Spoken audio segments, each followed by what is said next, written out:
The Narrow Road to the Deep North by Richard Flanagan. Some people have nothing but praise for this book, and I can definitely see where they're coming from. Personally, I appreciated this book. I can't say enjoyed because it was painful to read, but I appreciate this. I think I did talk about it in my wrap-up video, but I think I'll just give another brief synopsis. It's mostly set in the Second World War. So where it takes place is in Southeast Asia on the Burma Railway, which a lot of prisoners of war were sent to work on. Japanese imperialism and all that. Disease and death and human suffering run rampant, and that's what takes up the bulk of the book. The book also talks about Dorigo's family, the Japanese officers, other soldiers, and you get to see how every one of them ended up there at that point in time. And you also get to see what happens to them afterwards, the trauma, the guilt, the consequences. It's heavy stuff. In terms of the plot, it's pretty standard stuff, you know, the brutality,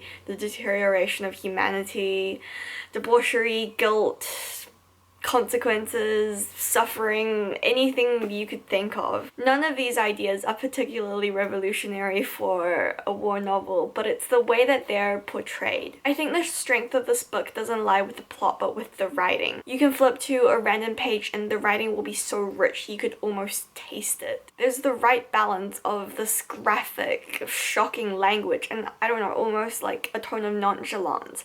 And when you put them together, it's just so agonizing to read. So I don't want to spoil too much of it, but there's this scene where someone's like beheading someone, and it's like you just take a psychological dive into the character and you feel the same guilt and emptiness. It's crazy. This book is serious. It's a pretty good discussion on good and evil because none of the characters in the book are good. But that's also the thing. Sometimes it gave me the impression that it was trying too hard to come up with all of this moral implication, and it becomes a little distracting. At some point in the book, it just gets to be a little unnatural, and that's my only complaint. If you want to read this book, be prepared because it's going to take a toll on you. But I'd say that you have to be patient with it, but it really is an experience, and I hope you're happy.